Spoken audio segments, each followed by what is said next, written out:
आपल्या आवडीचा 28वा वर्धापन डॉक्टर संजय साळुंखे यांच्या प्रगट मुलाखतीनं साजरा करतो आहोत. अनेक गोष्टी ज्या लॉकडाऊनमध्ये बंद होत्या त्या अनलॉक झालेल्या आहेत. कित्येक लोकांना कोरोना झाला, अनेक जणांचा बरा झाला, काही लोकांचा बळी गेला. त्या सगळ्यांना मी तरुण भारत आणि परिवाराच्या वतीनं श्रद्धांजली पण वाहतो. आणि हे सगळे युद्ध आहे ते अजून काही काळ चालणार आहे. म्हणजे तांबट फुटायला लागले असं जेव्हा सूर्य उगवायच्या वेळ होतं तसं आता लस यायला लागली आहे, दिसायला लागलेली आहे असं वातावरण आहे. कोणत्याही क्षणी ती येणार. पण त्यात सुद्धा 3-4 लसी आहेत. अनेक लोकांच्या पुढे प्रश्न आहेत, काय घ्यावं, कुणी घ्यावं, अग्रक्रम कसे त्याचे आहेत. आणि आपल्याकडे सगळ्यात पहिल्यांदा इस्लामपूरला सुरू झालं आणि खूप खूप वाढत आपण एक चांगली पॅटर्न अशी त्याची स्वरूप तयार झालं. आणि यामध्ये डॉक्टर साळुंखे आणि त्यांची सगळी टीम, सांगलीचे जिल्हाधिकारी, पोलीस अधिकारी, पत्रकार, अनेक लोक या सगळ्या कोविड युद्धात होते. अनेक हातांनी मदत झाली, अनेक विचारांनी मदत झाली. आणि काही वेळा तर इतकं रात्री अपरात्री या सगळ्या मंडळींना काम करावं लागलेलं आहे. आम्ही सुद्धा खूप त्रास दिला. म्हणजे त्रास सोसणारा एक माणूस आणि त्रास देणारे हजारो माणसं अशी साळुंखे साहेबांची अवस्था होती, अजूनही आहे. पण जर आता थोडा दम आलेला आहे. नेपोलियनच्या डिक्शनरीत अशक्य असा शब्द नव्हता. डॉक्टर आणि सगळे सेवाभावी लोक असतात, त्यांच्या ह्याच्यात विश्रांती, नंतर बघतो, करतो असे शब्द नसतात. पण साळुंखे सरांच्याकडं आणि त्यांच्याकडे टीमकडे गेले 8-9 महिने पाहिल्यानंतर त्यांनी झोप, विश्रांती आणि तलवार मॅन केली असं एक क्षणभर सुद्धा झालेलं नाही. अखंड 9 महिने ते लढतायत. मी त्यांचं मनस्वी स्वागत करतो. आणि मुलाखतीला आम्ही सुरुवात करणार आहे. माझ्याबरोबरच तरुण भारतचे शहर चीफ रिपोर्टर संजय गायकवाड आहेत आणि कोरोना काळ त्या सगळ्या कोरोनाचं कव्हरेज करणारे आमचे विनायक जाधव आहेत, शहर प्रतिनिधी. आम्ही चौघजण जो संवाद साधणार आहे तो सगळ्या वाचकांना आणि सगळ्या लोकांना उपयुक्त ठरेल असं मला वाटतं. मी पहिला प्रश्न विचारतो, साळुंखे साहेब, या 8 महिन्यात तुम्हाला वेगवेगळे अनुभव आले असतील आणि ही लढाई सुरू असेल, तर याबद्दल तुम्हाला काय म्हणायचं? 8 महिन्यामध्ये बरेचसे अनुभव आले, चांगले आले, वाईट आले. चांगले अनुभव जास्त आले आणि वाईट अनुभव येणार नाहीत असं आम्ही कधी गृहीत धरलेलं नव्हतं. कारण प्रशासनाकडं सर्वसामान्य लोकांच्या मध्ये काही लोकांचं असं सतत स्केप्टिकल बघण्याची एक भूमिका असते. म्हणजे सतत संशयानं बघायचं प्रशासनाकडं. आणि तशा लोकांना त्यांच्या शंकांचं समाधान करणं हे आम्ही आमचं कर्तव्य समजलं. आणि तिथं आम्ही इरिटेट झालो नाही किंवा चिडचिडे झालो नाही. म्हणजे वैयक्तिक माझ्या पातळीवर शेतकरी पार्श्वभूमी आहे माझ्या घरची आणि त्यामुळं लहानपणापासून खेड्यात गेल्यामुळं स्वतःला वेगळं काही मी समजलो नाही, समजत नाही. आणि या भूमिकेतून माननीय जिल्हाधिकाऱ्यांनी माझ्यावर इन्सिडेंट कमांडर म्हणजे मार्चमध्ये मला बोलवून माझी ऑर्डर काढली गेली आणि त्याच्यात असं मला स्पष्ट बजावण्यात आलं की you will be responsible for every good and every bad. म्हणजे चांगलं झालं तरी पण तुला श्रेय मिळेल, वाईट झालं तरी तुला शिक्षा होईल. त्यामुळं माझी कॉलर किंवा आपल्या साध्या भाषेत गचांडी पकडणे जे म्हणतो, ती गचांडी पकडली गेली माझी जिल्हा प्रशासनाकडून. आणि त्या गचांडीला जागून त्याचा फास आवळला गेला नाही माझ्या भोवती एवढी काळजी घेतली. आणि आम्ही ते गेले 8-9 महिने आम्ही ते व्यवस्थित पार पाडलं. जनतेने चांगली साथ दिली. विनायकचे ऑलमोस्ट मला वाटते कंटिन्युअस पहिले 5-6 महिने तरी कंटिन्युअस फोन होतेच. नंतरच्या काळामध्ये थोडंसं जसं जसं डिक्लाईन चालू झाला, ऑगस्ट-सप्टेंबरमध्ये तर रोज फोन असायचेच, पण त्याच्या अगोदर सुद्धा फोन असायचे. नंतर सप्टेंबर नंतर थोडंसं डिक्लाईन चालू झाला. आणि एक थोडीशी सिक्युरिटीची भावना आपल्यामध्ये निर्माण झाली आणि त्यामुळं थोडंसं आपण शांत झालो, सजग राहिलो, पण निश्चित झालो नाही, म्हणजे आणि निश्चित व्हायचं पण नाही आहे आपल्याला, कारण संकट अजून टळलेलं नाही आहे.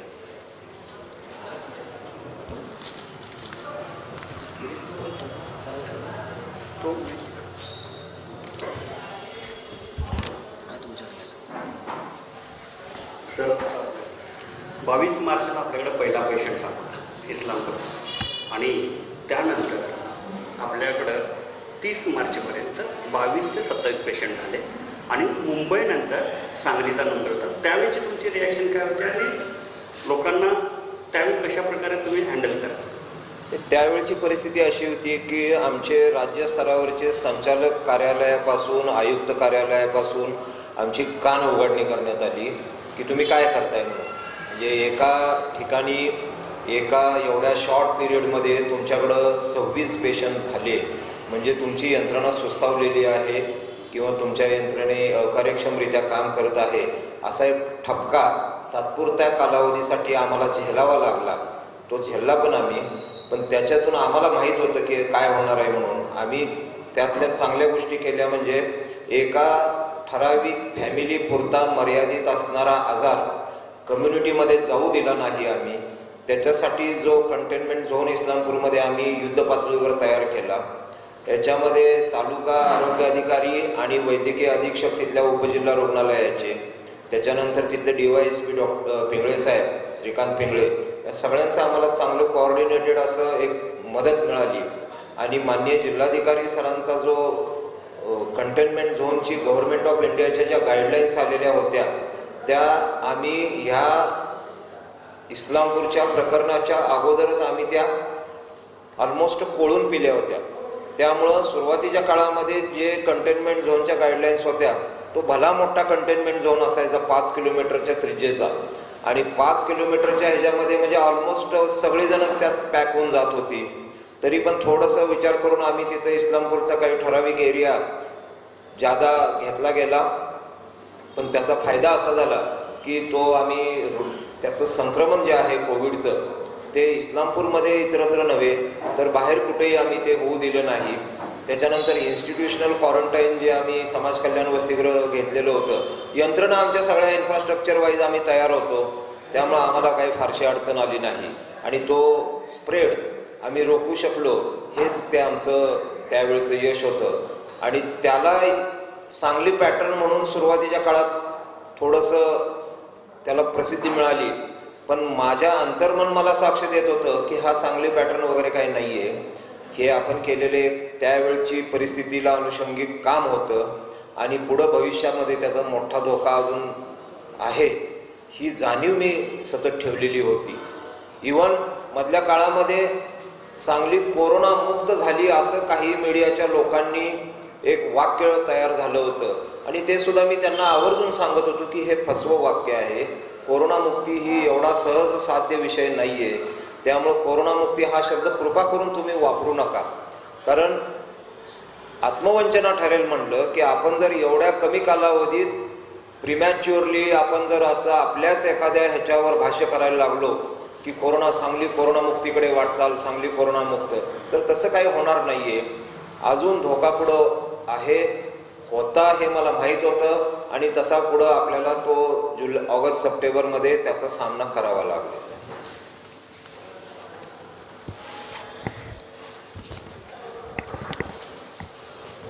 सर, गेले 8-9 महिन्याचा काळ आतापर्यंत आपण जी कोरोनाच्या विरोधात लढाई केली आणि आता इथून पुढचा जो पिरियड आहे त्याच्याकडे तुम्ही कसं बघता? मी मगाशीच तुम्हाला सांगितलेलं आहे की व्हायरस हा जो आहे ह्याचा धोका पूर्णपणे बंद होणार नाही. हा व्हायरस कम्युनिटीमध्ये कायम ठाण मांडून बसणार आहे. याचं साधं उदाहरण म्हणजे स्वाईन फ्लू जेव्हा आला 95च्या आसपास, 95-97ला, तेव्हा स्वाईन फ्लूचा प्रादुर्भाव फार मोठ्या प्रमाणात पुण्यासारख्या ठिकाणी झाला होता आणि त्याच्यातून काही आपल्या पुण्यामध्ये आपले सांगलीतले बरेचसे इंजिनिअरिंग सेक्टरमधली लोक कामाला आहेत आणि त्यांच्यातून त्यांनाही त्याचं संक्रमण झालं होतं. परंतु त्याची जी इन्फेक्टिव्हिटी होती ती कोविडसारखी नव्हती, पण त्याची मॅनेजमेंट होती ती कोविडसारखी करणं त्यावेळी सुद्धा अपेक्षित होतं, पण तशी काही झाली नाही. कारण त्याला थोडंसं कॉन्टिनेंटल स्वरूप नव्हतं स्वाईन फ्लूला तेव्हा. आता हा चायनामधून जेव्हा आला, चायनामध्ये जेव्हा ह्याचा प्रादुर्भाव चालू होता तेव्हाच त्याची वातावरण निर्मिती झाली होती मोठ्या प्रमाणामध्ये. सगळ्या आंतरराष्ट्रीय स्तरावर त्याची दखल घेतली होती आणि हा कुठला फुटकळ आजार नाही याची खूप गाठ त्यावेळी प्रत्येक देशानं बांधलेली होती. त्यामुळं इथून पुढचा काळ सुद्धा आपल्याला अतिशय सजगतेनं राहावं लागणार आहे. ही जी त्रिसूत्री आहे, मास्क वापरणे, हँड सॅनिटायझेशन करणे आणि सोशल डिस्टन्सिंग ठेवणे, ही दुर्दैवानं यातली सोशल डिस्टन्सिंग ही गोष्ट पर्सनल लेवलला माणसांनी स्वतःहून केली पाहिजे असं माझं म्हणणं आहे. एखाद्या यंत्रणेनं, एखाद्या सिस्टीमनं, एखाद्या संघटनेनं किंवा एखाद्या प्रशासकाकडून तुम्हाला त्याचा डोस पाजायची काही गरज नाही आहे. म्हणजे ज्यावेळी तुम्ही एकत्र येता त्यावेळी प्रत्येक इंडिव्हिज्युअल, प्रत्येक पर्सन, प्रत्येक व्यक्ती यानं ती काळजी घेतली पाहिजे की एखाद्या ठिकाणी जर सोशल डिस्टन्सिंगचा भंग होत असेल तर तिथं त्यांनी स्वतःहून पुढाकार घेऊन ते सोशल डिस्टन्सिंग मेंटेन करावं. मगाशी मंगेश सरांनी मला शेक हँड करायला हात पुढं केला, परंतु मी शेक हँड घेतला नाही आहे. तो त्यांचा पूर्ण आदर राखून मी त्याबद्दल आता माफी मागतो. परंतु ही माझा एक त्यांना दिलेला मेसेज आहे मी की तुम्ही शेक हँड हा प्रचंड प्रमाणामध्ये प्रादुर्भाव करणारा एक हत्यार आहे, म्हणजे याची कल्पना तुम्हाला येणार नाही. त्यामुळं hand shaking it is totally not recommended. इथून पुढच्या कालावधीमध्ये सुदैवानं भारतीय संस्कृतीमध्ये 2 हात जोडून आपण जो नमस्कार करतो त्यावेळी थोडंसं बोईंग किंवा वागतो आपण, हे अतिशय चांगलं आहे. आणि याच्यामध्ये कुठलीही धार्मिक असं कुठलंही रेकमेंडेशन माझं नाही आहे, पण भारतीय संस्कृती, भारतीय परंपरेला धरून हे आहे. त्यामुळं तुम्हाला ढिलाई ठेवून किंवा बेपर्वाईनं, बेदरकारपणे, बेजबाबदारपणे कोणत्याही प्रकारे वर्तन तुमचं चालणार नाही. तुम्हाला ती काळजी ही इथून पुढे घ्यावीच लागणार आहे. आणि आत्ताच्या क्षणाला आपले 2 डिजिटमध्ये पेशंट यायला लागलेले आहेत सांगलीचे, म्हणजे सर्व आलबेल आहे असं जर आपण आत्ता जर गृहीत धरलं तर ती आत्मवंचना ठरेल. आता डॉक्टर सावंत यांनी सांगितलं की धोका अजून संपलेला नाही. कोविड नवीन रूप धारण करतोय आणि इंग्लंड आणि काही देशातनं तो परत थैमान घालायला लागलेला आहे. तिकडे परत लॉकडाऊन जाहीर झालेला आहे. आपल्याकडची अनेक ठिकाणची विमानसेवा पुन्हा थांबवलेली आहे.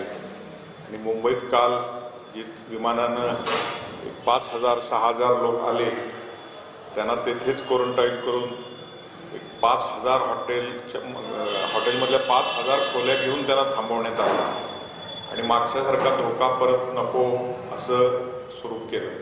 तर ह्या नवीन बदललेल्या स्वरूपाचं आपल्या जिल्ह्याला काय धोका आहे का आणि त्याच्यात काय नवीन होण्याची शक्यता आहे का? याच्यामध्ये जो इंग्लंडमध्ये किंवा आता UK मध्ये जो व्हायरस थैमान घालतोय असं जे आपण वाचतोय हे खरं आहे. पण याच्यामध्ये काही चांगल्या गोष्टी पण आहेत की हा जो व्हायरस आहे, व्हायरस कुठलाही असेल तर त्याचं म्युटेशन म्हणजे त्याच्यामध्ये जनुकीय बदल होत राहतात. म्हणजे आज तुमच्याकडे आलेला व्हायरस मार्चमधला, तोच व्हायरसची जी पुढची जनरेशन कुठं कुठं कम्युनिटीमध्ये फिरत असेल तिथं तो पहिली जनुकीय रचना त्याची नसते, त्याच्यामध्ये खूप बदल झालेले असतात. आता हे बदल 2 प्रकारचे असतात. एक तर त्या विषाणूची क्रयशक्ती वाढवणारी काही म्युटेशन्स असतात आणि विषाणूची क्रयशक्ती कमी करणारी काही म्युटेशन असतात. ही दुसऱ्या गटातली म्युटेशन आपल्याला स्वागतार्ह आहेत, म्हणजे ती व्हावीत, किंबहुना ती होत राहतात. ज्या वेळेला समाजामध्ये हर्ड इम्युनिटी येते, हर्ड म्हणजे इंग्रजीत हर्ड म्हणजे कळपाची इम्युनिटी. कळपाची इम्युनिटी म्हणजे आपण जे लहानपणी जे व्हॅक्सिनेशन करतो बाळांना, त्याच्यामध्ये मॅक्झिमम पॉप्युलेशन आपण कव्हर करतो की जी एखाद्या संक्रमित आजाराला त्याच्या शरीरात येण्यापासून रोखू शकते. म्हणजे कळपाची इम्युनिटी साधारण 60% पॉप्युलेशन आपली जर इन्फेक्ट झाली कोविडमुळं तर आपल्याला हर्ड इम्युनिटी येऊ शकते. किंबहुना आपण हर्ड इम्युनिटीच्या दिशेनं सध्या वाटचाल करत आहोत. हर्ड इम्युनिटीला धोका जो आता मंत्री साहेब जे म्हणाले की इंग्लंडमधला व्हायरस येऊन आपली हर्ड इम्युनिटीची सगळी यंत्रणा थोडीशी बदलू शकतो का, तर टोटली नवीन व्हायरस हा नाही. हा कोविड प्रजातीतलाच व्हायरस आहे. मुख्य म्हणजे त्याचं म्युटेशन इंग्लंडमध्येच झालेलं आहे. तो दुसऱ्या देशातून इंग्लंडमध्ये आलेला नाही. प्राथमिक माहिती जी आहे ती सांगतोय मी तुम्हाला. त्यामुळं त्याचं म्युटेशन झालेलं आहे.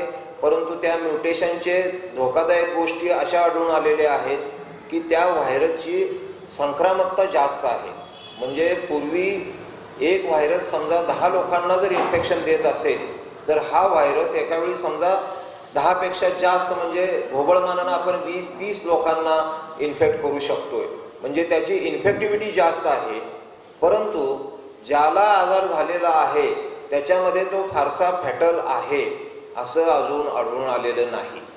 परंतु माननीय मुख्यमंत्री महोदयांच्याबरोबर आमची जी परवा दिवशी VC झाली, ह्या VCमध्ये मुंबई महापालिकेचे आयुक्त इक्बाल चहल साहेब यांच्यावरती संपूर्ण जबाबदारी शासनानं सोडलेली आहे की जी कुठल्या एअरपोर्ट्स इंटरनॅशनल ट्रॅफिकिंग जे होतंय आणि मुंबई एअरपोर्टवर जे प्रवासी येत आहेत त्यांना पूर्वी आपण थोडंसं तिथं एक थर्मल स्कॅनिंग करून मार्च-एप्रिलमध्ये आपण इकडं सोडत होतो.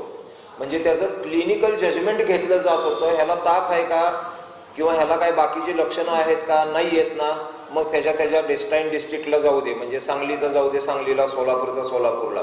पण आता त्यांनी त्या पॉलिसीमध्ये बदल केलेला आहे की जरी तो सांगली जिल्ह्यातला असेल, कोल्हापूरचा असेल, पुण्याचा असेल, इव्हन पुण्याचे सुद्धा पॅसेंजर सोडू नका म्हणून सांगितलेलं आहे. त्यांना तिथंच क्वारंटाईन करा. आल्या त्यांची बऱ्याच लोकांची येताना RT-PCR चाचणीचे रिपोर्ट घेऊन येतात. परंतु विमानामध्ये सुद्धा त्यांनी इन्फेक्शन त्यांना मिळण्याची शक्यता गृहीत धरून तो पेशंट विमानातून उतरल्यावर, म्हणजे इंग्लंडमध्ये RT-PCR केली आहे ती निगेटिव्ह आली आहे, तो रिपोर्ट घेऊन तो विमानात बसला. परंतु विमानातून तो एक 10-12 तास तो भारतात येईपर्यंत विमानातल्या कुठल्या तरी इन्फेक्टेड पॅसेंजरकडून त्याला जर इन्फेक्शन झालेलं असेल तर ते कळणार नाही आपल्याला. म्हणून त्याला तिथं क्वारंटाईन करा आणि मग त्याची परत 7 दिवसांनी RT-PCR आपल्या इथं करा. मग त्याचं इन्स्टिट्यूशनल हॉटेल क्वारंटाईन बंद करा आणि पुढचे 7 दिवस त्याला घरी पाठवा. त्यामुळे ही जो इंग्लंडमधला जो व्हायरस आहे त्याचा कालच्या बातमीमध्ये कुठेतरी TV वर मी वाचलं की आंध्र प्रदेशमध्ये एक महिला जी UK वरून आली होती ती पॉझिटिव्ह आलेली आहे.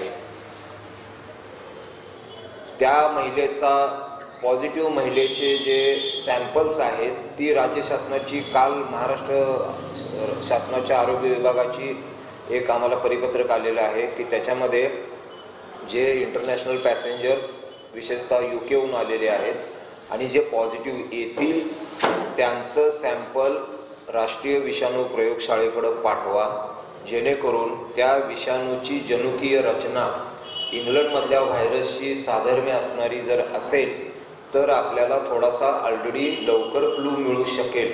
त्यामुळे शासन जे काही त्या UKतल्या व्हायरसचं वर्तणूक तिथं आहे त्याच्यामध्ये जरी फारसं अजून प्रचंड काळजी करण्यासारखं काही नसलं तरी सुद्धा शासन सर्व स्तरावर सज्ज आहे.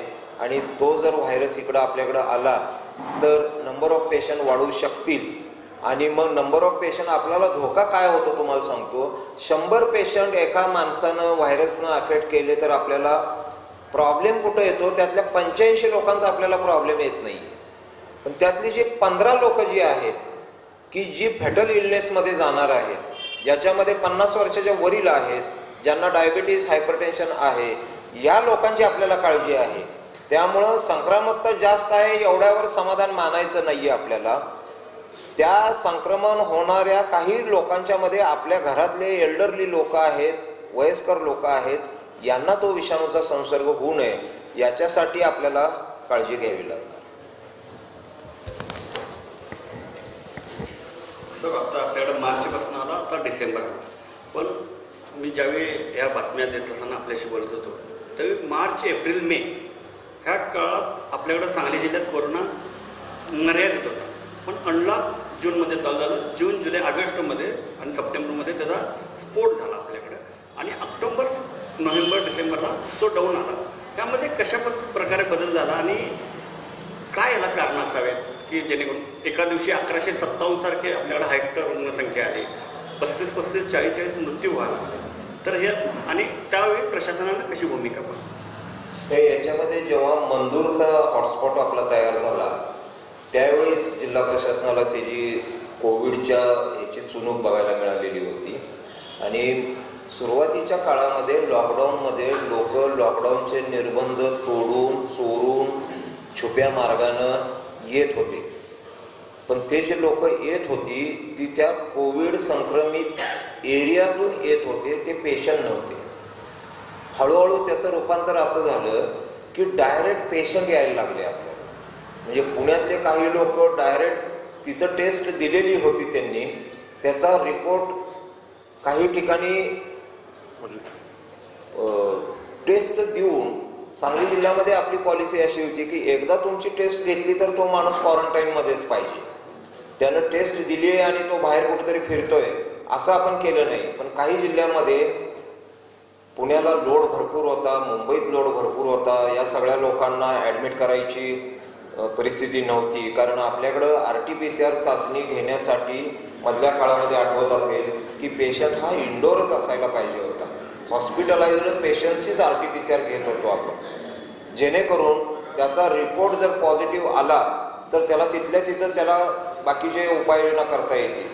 परंतु ह्या मंदूर किंवा आपला बिळूर ह्याचा जगमधला बिळूरचा ह्या ज्या संक्रमण झालं हे मोठ्या प्रमाणात झालं होतं तेवढ्या लोकलाइज्ड पॉकेट पुरतं. मंदूर तर अख्खं गाव इन्फेक्ट झालं होतं आणि याच्यामध्ये जो मूळ पॉझिटिव्ह पेशंट आला तो मुंबईवरनं आलेला पेशंट होता. आणि तिथून पुढं ते सगळं मग मंदूर मंदूर मंदूर असं चालू झालं. नंतर तिथला फोकस वळाला बिळूरकडे गेला, तिथनं मध्ये नंतर मग आमनापूरवर काही दिवस गेला, मौजे डिग्रजवर गेला थोडे दिवस, आणि दुदोंडीत काही पेशंट एकदम जादा वाढले. आणि मग काही सेलिब्रिटी लोक, मोठी मोठी लोक पण पॉझिटिव्ह यायला लागली. आणि नंतर मग त्यावेळेपासून आपण थोडंसं वेगळ्या भूमिकेत प्रशासन शिरलं आणि मग भविष्यात पेशंट वाढणार. मग साधारण महाराष्ट्र शासनानं आम्हाला मे जूनमध्ये तो सर्ज येईल असं सांगितलं होतं. त्याच्यानंतर मे जूनमध्ये काही आला नाही, तो जुलै ऑगस्टमध्ये येईल म्हटले, तर जुलैमध्ये पण आला नाही. पण जुलैच्या शेवटी त्याचं चित्र भेसूर व्हायला लागलं आणि ऑगस्ट सप्टेंबरमध्ये मात्र आपल्याला तो आला. आणि थोड्याफार अंगानं हा थोडासा कम्युनिटी स्प्रेड होता. त्यामुळं एका दृष्टीनं ती इष्टापत्ती असं मी म्हणेन की जास्तीत जास्त लोक इन्फेक्ट झाली आणि त्यामुळं थोडीशी आपल्याला समाजामध्ये इम्युनिटी येणाऱ्या माणसांची संख्या वाढण्यासाठी त्याची मदत झाली. थोड्या ठराविक लोकांच्या पुरतं आपण तोंड दाबून बुक्क्यांचा मार जे म्हणतो आपण, ते किती वेळ आपण दाबून धरणार होतो, तर व्हायरस हा असा दाबून धरता येणार नव्हताच. आणि लॉकडाऊनच्या कालावधीमध्ये थोडीशी त्या लॉकडाऊनवर पण लोकांची टीका व्हायला लागली होती की किती दिवस तुम्ही लॉकडाऊन ठेवताय, अर्थव्यवस्था सगळी बिघडायला लागलेली आहे. पण थोड्याशा पॉलिसी मॅटर्स ज्या असतात त्या सगळ्यांना भावतील अशा नसतात, कधीच नसतात. त्यातनं काही लोक असंतुष्ट होतात, काही लोक संतुष्ट होतात. परंतु ओव्हरऑल आपण टप्प्याटप्प्यानं माननीय जिल्हाधिकाऱ्यांनी त्यामध्ये फार मोठं असं सहभाग घेतला होता. आणि मला अभिमान वाटतो, मला आनंद वाटतो की आपल्याला एक चांगले जिल्हाधिकारी त्या रूपानं आपल्याला भेटले. अभिजित राऊत जे जिल्हा परिषदेचे मुख्य कार्यकारी अधिकारी होते, हा माणूस स्वतः त्या चेकपोस्टच्या एंट्री स्वतः करत बसायचे सर. म्हणजे एक IAS ऑफिसर आमच्या शेजारी बसून यामध्ये डाटा एंट्री ऑपरेटर जर नसला किंवा त्याला जर काही कळत नसलं तर 4-4 तास राऊत सर बसत होते. Was very down to earth officer, सांगलीला लाभलेले. आणि ग्रामीण भाग आणि कॉर्पोरेशन एरिया या दोन्ही पण कलेक्टर सरांनी माझ्यावरच जबाबदारी दिली होती. त्यांचं सुद्धा कोऑर्डिनेशन तुम्ही करून घ्या म्हटलं होते कॉर्पोरेशनचं, आणि त्यानुसार आम्ही ते काम केलेलं आहे. आणि नंतरच्या काळामध्ये तुम्हाला माहीतच आहे, आपण जवळजवळ 4,500 बेडची व्यवस्था केली, त्यापैकी 2600 बेड जवळजवळ ऑक्सिजनेटेड केले. त्याच्यानंतर प्राथमिक आरोग्य केंद्र स्तरावर आपण जम्बो सिलेंडर उपलब्ध करून दिले. सर्व ग्रामीण रुग्णालय, उपजिल्हा रुग्णालय आपण कोविड हॉस्पिटल म्हणून डिक्लेअर केली आहे. याच्यामध्ये तुम्हाला सांगायचं म्हणजे थोडंसं अंधारात राहिलेलं डिपार्टमेंट म्हणजे सार्वजनिक बांधकाम विभाग. याचे जे एक्झिक्युटिव्ह इंजिनियर होते दोन्ही डिव्हिजनचे, यांनी फार मोठी कामगिरी केलेली आहे.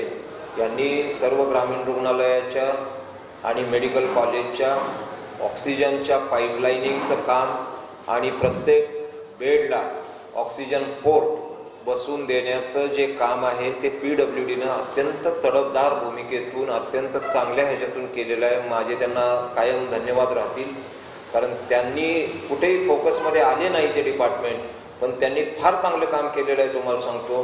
किंवा मेडिकल कॉलेजवर 6 KLचा जुना आपला एक टँक होता, 6 KLचा नवीन टँक इन्स्टॉल केला. त्याच्यानंतर क्रीडा संकुलला तुम्ही सुदैवानं म्हणा किंवा दुर्दैवानं म्हणा, ती फॅसिलिटी इतकी चांगली झालेली आहे. 8 ते 10 दिवसात PWDनं त्या बॅडमिंटन हॉलचा चेहरामोहरा बदलून टाकला. आणि अतिशय तुम्ही जर ते काचेतून बघितलं तर एखाद्या चायना किंवा एखाद्या युरोपातल्या एखाद्या हॉस्पिटलसारखं त्याचा सेटअप आहे. तो इतका सुंदर आहे की त्याला सुदैवाने नॅचरली त्याला 2 काचाच्या भिंती होत्या, त्याच्यातून वरून आपल्याला लक्ष ठेवता येत होतं की कुठला पेशंट कसा आहे, किंवा डॉक्टर आतली लोक आपली काम करतायत का नाहीत, किंवा पेशंट बरोबर जात आहेत का नाहीत. ह्याचं अत्यंत आदर्श असं DCSC झालं होतं ते. पण एक साधारण 16-18 दिवस आम्ही चालवलं ते. एक 350 पेशंट तिथं ॲडमिट झाले, परंतु नंतर डिक्लाईन चालू झाला आपला गणपतीचा जो वाढलेला होता डिक्लाईन तो.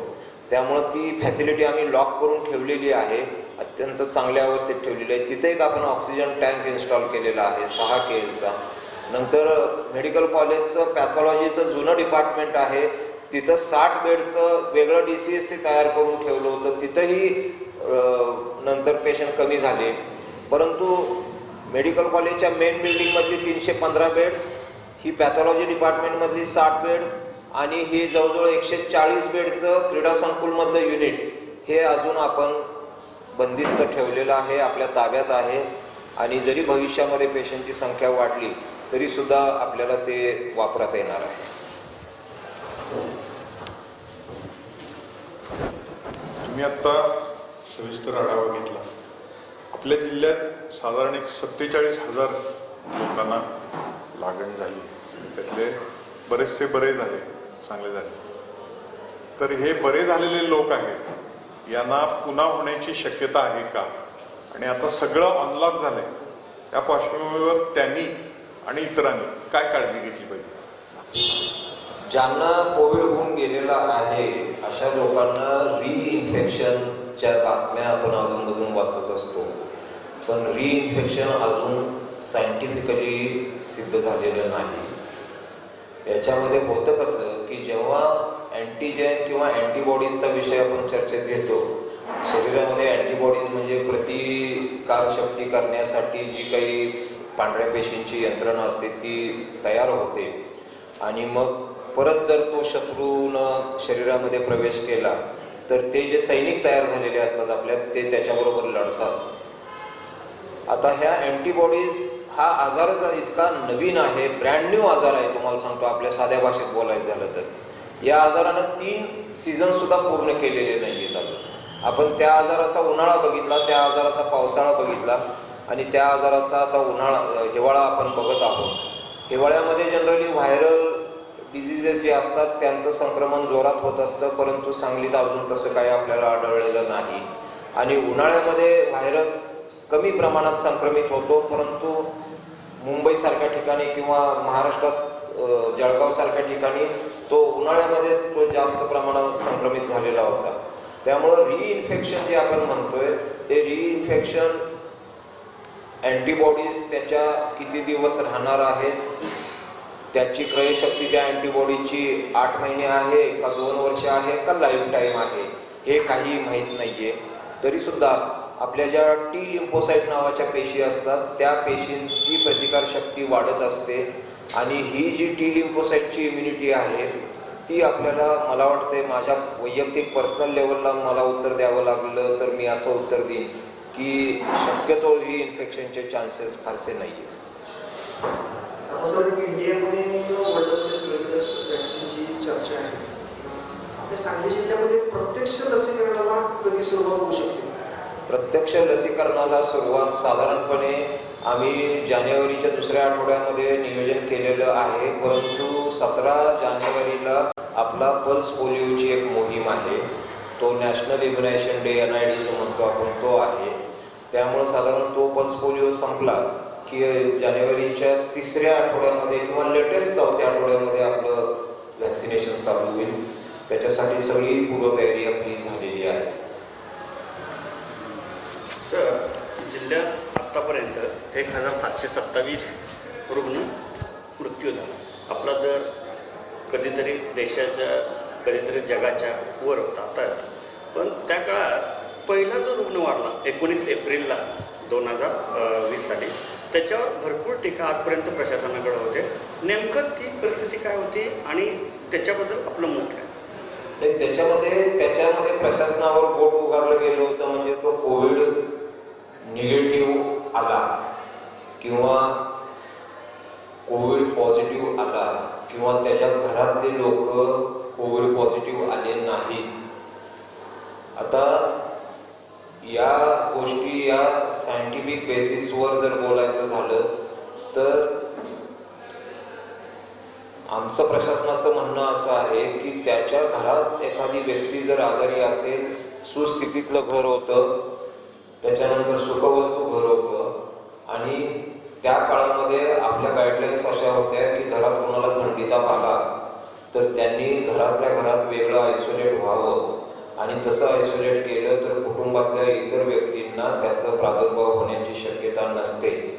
कदाचित ही काळजी त्यांनी घेतली असावी. दुसरा एक प्रशासनाकडून असा प्रतिवाद आहे की काही लोकांची जनुकीय रचना अशी असते की त्यांना कोविडची इन्फेक्शन होत नाही. कारण आपल्याकडे आता यामध्ये सुद्धा कितीतरी लोक असतील की ज्यांना कोविड झालेला नाही. त्यामुळे थोडीशी जनुकीय रचना पण त्याला कारणीभूत असते. एखाद्याची जनुकीय रचना ती रिसेप्टिव्ह मोडमध्ये असते, असला व्हायरस लगेच कॅच करू शकते आणि काही लोकांची करू शकत नाही. त्यामुळं काही जरी त्याच्यावर प्रश्नचिन्ह निर्माण झाली तरी RT-PCR आम्ही जी केलेली टेस्ट होती ती पूर्णपणे शास्त्रोक्त होती आणि ती पॉझिटिव्ह आलेली होती. त्याच्यामध्ये कोणताही संदेह नाही. सर, त्याला जोडूनच एक प्रश्न आहे की समाजामध्ये एक अशी अफवा पसरली होती की रुग्ण सापडला की त्याला 1.5 लाख रुपये मिळतात सरकारला आणि म्हणून ते लोक रुग्ण जास्त प्रमाणात दाखवले जातात, असं एक प्रशासनावर टीका होते समाजात. तो एक थोडासा मी त्या काळामध्ये तो विनोदी अंगाने बघितला होता तो मुद्दा. मलाही थोडंसं स्वप्न पडलं होतं की असं खरंच असतं तर मलाही प्रत्येक पेशंट हुडकायला मग मी स्वतःहून RT-PCR किट घेऊन फिरलो असतो आणि तसं असतं तर मग ह्या मुलाखतीला पण मी हजर नसतो, कारण मी तुम्हाला ऍक्सेसिबल झालो नसतो. तर ते एक थोडंसं मनोरंजन होतं लोकांचं, कल्पनारंजनाची एक पार्ट होता तो. आणि कुणीतरी बसल्या बसल्या अतिशय विद्वान माणसानं ते बाहेर काढलेलं असणार आहे मला वाटतं. आणि शक्यतो खेड्यातला माणूस तो असावा, कारण मी खेड्यातून आलेलो आहे. आमच्या खेड्यामध्ये सुद्धा आमच्या भाऊकीत आणि बाजूला इतके विद्वान लोक आहेत, पण ते विद्वत्ता चॅनेलाइज झाली नाही विहित मार्गानं की मग अशा नॉन विहित मार्गानं ती चॅनेलाइज होते. आणि ह्याचं हे उत्तम उदाहरण होतं. ह्याच्यामध्ये मला ह्याचं एक प्रशासक म्हणून दुःख होण्यापेक्षा मला ह्याच्यातून विनोदी असा एक चांगला आविष्कार पाहायला मिळाला की लोकांची बुद्धी कुठं चालू शकते आणि एखाद्याला कोंडीत पकडायसाठी किती सुपीक मार्गाने त्याला आपण कोंडीत पकडू शकतो. म्हणजे त्याचं एखादा जर कमकुवत मनाचा प्रशासक असेल तर तो म्हणेल की मी हे काम करणार नाही, माझ्यावर असे आरोप व्हायला लागलेले आहेत की मी पेशंट हुडकून काढले की मला प्रत्येक पेशंटला 1.5 लाख रुपये मिळतात. तर तो एकदम बोगस बातमी होती ती. त्याला काही फारसं महत्व आम्ही त्यावेळीही दिलं नाही, आताही देणार. सर, तुम्ही तुम्ही सांगितलं की नजीकच्या काळात धोका अजून संपलेला नाही. मास्क, सॅनिटायझर आणि सोशल डिस्टन्स ही त्रिसूत्री अवलंबलीच पाहिजे. पण हे त्रिसूत्री अवलंबताना आपल्याला असं लक्षात आलं की जेव्हा कोविड आलं तेव्हा आपली आरोग्य यंत्रणेची ज्या प्रमाणात तयारी हवी किंवा त्याचे जे इन्फ्रास्ट्रक्चर हवं ते नव्हतं. तर भावी काळात तुम्ही या संदर्भात शासनाला किंवा आपल्या सांगली जिल्ह्यातल्या लोकप्रतिनिधींना सांगली जिल्ह्यासाठी आणखी कोणत्या गरजा आहेत आणि काय करायला पाहिजे अशा संदर्भात काय सांगू शकाल? अतिशय चांगला प्रश्न आहे मंत्रीजी. कारण तुम्हाला जर पुण्यातलं नायडू हॉस्पिटल बघितलं असेल तुम्ही, आता जे एकदम असं म्हणजे निग्लेक्टेड अवस्थेत होतं, किंवा कस्तुरबा हॉस्पिटल मुंबईचं, मी जेजेत असताना कस्तुरबाच्या समोरून कायम जायचो आणि अतिशय विदीर्ण अवस्थेमध्ये ते हॉस्पिटल होतं आणि तिथं फक्त आपले TBचे किंवा स्फोटक पॉझिटिव्ह पेशंटसाठी ते हॉस्पिटल आहे अशी एक त्याची धारणा होती. पण या बाबतीत ब्रिटिशांनी जी त्यांचं इन्फ्रास्ट्रक्चरल त्यांचा जो सेन्स होता तो फार मोठा होता. कारण त्यांनी ही आयसोलेशन हॉस्पिटल म्हणून त्या काळात त्यांनी उभा केली होती. म्हणजे ती इतकी जुनी आहेत हॉस्पिटल की त्यांच्या बिल्डिंग सुद्धा आता पडायच्या अवस्थेत आहेत. आणि आयसोलेशन हा इतका महत्त्वाचा विषय आहे. तर मला वाटते याच्यामध्ये शासनानं प्रत्येक जिल्ह्याला एक कमीत कमी 100 खाटांचं आयसोलेशन हॉस्पिटल कायमस्वरूपी ठेवावं. कारण आयसोलेशनला तुम्हाला असे पेशंट ठेवावे लागतात की आता जर आपली सिव्हिल हॉस्पिटलची ICU आपण जर बघितली तर एका बेडवर ऑर्गॅनोफॉस्फरस पॉइझनिंग म्हणजे पॉइझनिंगचा पेशंट इथं असतो, त्याच्या शेजारी स्नेक बाईटचा पेशंट असतो, त्याच्या शेजारी स्वाईन फ्लूचा पेशंट असू शकतो, म्हणजे ज्याचं निदान झालं नाही असा निमोनियाचा पेशंट असू शकतो, त्याच्या पलीकडं एखादा टायफॉइड फीवरनं सेप्टिक शॉकमध्ये गेलेला पेशंट असू शकतो. म्हणजे ही जे इन्फेक्टिव्ह आजार आहेत म्हणजे एका माणसापासून दुसऱ्याला डायरेक्ट संसर्गानं होणारे, या आजारांच्या उपचारासाठी वेगळं हॉस्पिटल असणं गरजेचं आहे आणि ते प्रत्येक जिल्ह्यामध्ये व्हावं अशी माझी एक शासनाला विनंती राहील. याचबरोबर आम्हाला दुसरा एक ह्याच्यामध्ये शोध लागला, शोध म्हणण्यापेक्षा थोडीशी चिंताजनक परिस्थिती आम्हाला दिसून आली की जी रुग्णालयं 8 बेडची ICU त्यांच्याकडं प्री एक्झिस्टिंग पहिल्यापासून कार्यरत आहे असं सांगत होती, त्यांचं 60 बेडचं रुग्णालय आहे आणि 8 ते 10 बेडची ICU किंवा 7 बेडची ICU. आणि ज्यावेळी ही हॉस्पिटल अधिग्रहण करण्यासाठी मी स्वतः माननीय जिल्हाधिकारी सर ज्या ठिकाणी गेलो, ऑलमोस्ट आम्ही सांगली मिरजेतली सगळी हॉस्पिटल आणि सांगली जिल्ह्यातील सगळी हॉस्पिटल म्हणजे जत तालुक्यातली, आटपाडीची, इस्लामपूरची, पलूसची सगळ्या हॉस्पिटलला आम्ही गेलो आणि तिथं ज्यांच्या ICU होत्या त्या ICU आम्ही बघितल्या. तर थोडंसं आम्हाला तिथं थोडीशी म्हणजे फारशी चांगली परिस्थिती दिसून आली नाही की ICU चालवणं हे इव्हन सांगली मिरजेसारख्या ठिकाणी IMAला माझं आव्हान राहील. जसं शासनाला मी जे आव्हान करतोय की आयसोलेशन हॉस्पिटलचं, तसं IMAनं ही संघटना बळकट होणं गरजेचं आहे. IMAनं स्वतःचं ताकद ओळखली पाहिजे आणि IMA ही अजून सुद्धा थोडीशी सुप्तावस्थेत काम करते. त्याचे पदाधिकारी दरवर्षी बदलत असतात. मागच्या वर्षीचा पदाधिकारी पुढच्या वर्षीच्या कुठल्या मिटिंगला सुद्धा फिरकत नाही आणि त्यामुळं ही लोकाभिमुख होणं गरजेचं आहे. IMA ही त्या डॉक्टरांच्या पुरती मर्यादित राहिलेली जी IMA आहे ही IMA अतिशय बळकट होणं, तिचं रिफॉर्म होणं गरजेचं आहे. त्याची पूर्ण पायाभूत रचना बदलणं गरजेचं आहे आणि IMAच्या अनुषंगानं म्हणजे जे प्रशासन डॉक्टरांना इंडिव्हिज्युअल सांगतं त्याच्याऐवजी हा मेसेज IMA कडून त्यांना गेला पाहिजे की बाबा तुझं हॉस्पिटल ताबडतोब घेऊन टाक, आम्ही कळवून टाकतो. म्हणजे डॉक्टरनं इंडिव्हिज्युअल सांगण्याच्या ऐवजी IMAनं सांगायला पाहिजे की आम्हाला की आमच्याकडून ही 4 हॉस्पिटल तुम्हाला आम्ही अधिकृत करायला परवानगी देतो. हे जोपर्यंत होत नाही तोपर्यंत मामला हा इंडिव्हिज्युअल लेवलला राहतो आणि इंडिव्हिज्युअल लेवलला राहिला की मग नकार देणे, आडेवेडे घेणे अशा बऱ्याच ठिकाणी आम्हाला अनुभव आला. काही ठिकाणी काही चेस्ट हॉस्पिटल होती, त्या हॉस्पिटलला आम्ही आवाहन केलं पण 2-3 वेळा आवाहन करून सुद्धा आम्हाला पॉझिटिव्ह प्रतिसाद मिळाला नाही. तर माझी अशी एक विनंती राहील की अतिदक्षता विभाग हा आयडियल असावा. म्हणजे मधल्या काळामध्ये रेमडेसिवीरचा जो विषय होत होता, मला लोक म्हणायचे की रेमडेसिवीर मिळत नाही, रेमडेसिवीर पाहिजे, अमुक पाहिजे, तमुक पाहिजे, या ठिकाणी रेमडेसिवीर नाही, तुम्ही काय करताय. तर त्यावेळीच आम्ही माननीय पालकमंत्री महोदयांनी सुद्धा यामध्ये बरीच आमच्या जवळ 5 ते 6 व्हिडिओ कॉन्फरन्सेस माननीय जयंत पाटील सरांनी ऑर्गनाईज करायला लावल्या. त्यातल्या 3 कॉन्फरन्सला स्वतः साहेब होते. आणि याच्यामध्ये महाराष्ट्राचं जे टास्क फोर्स आहे त्याच्यामध्ये डॉक्टर ओक, डॉक्टर पंडित, किशोर पंडित आणि डॉक्टर जोशी अशी जी टास्क फोर्स आहे स्टेटची, जी माननीय मुख्यमंत्र्यांना अवगत करत असते आत्ताची टेक्निकल डिटेल्स, याची किशोर पंडितांची एक BC झाली होती. त्यामध्ये त्यांनी हे वाक्य मला अजून आठवते की ही जी ड्रग्ज आहेत, रेमडेसिवीर असू दे किंवा टोसिलिझुमॅब असू दे, ही थोडीशी फॅन्सी ड्रग्ज असा त्याचा उल्लेख त्यांच्याकडून झाला. फॅन्सी ड्रग्ज म्हणजे ही औषधं अजून काळाच्या कसोटीवर उतरलेली नाही आहेत. याच्या जेवढ्या टेक्निकली परफेक्ट क्लिनिकल ट्रायल्स होणं गरजेचं आहे त्या झालेल्या नाहीत. होणंही शक्य नव्हतं, कारण आपत्ती होती.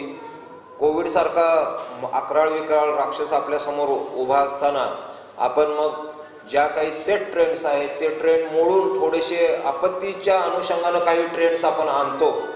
त्याचं उदाहरण म्हणजे रेमडेसिवीर आणि टोसिलिझुमॅब आहे. आणि टोसिलिझुमॅब मधल्या काळामध्ये वर आलं आणि एकदम खाली गेलं, आता कोण वापरत नाहीये. रेमडेसिवीरचं मध्ये काही लोकांनी मला विचारणा केली की WHO सांगितले की रेमडेसिवीरचा काही उपयोग नाहीये. परंतु रेमडेसिवीरचा काही डॉक्टरांच्या म्हणण्याप्रमाणे त्यांच्या वैयक्तिक पातळीवर चांगले रिझल्ट आलेले आहेत. काही डॉक्टरांच्या म्हणण्याप्रमाणे फारसं काही बदल झालेला नाहीये.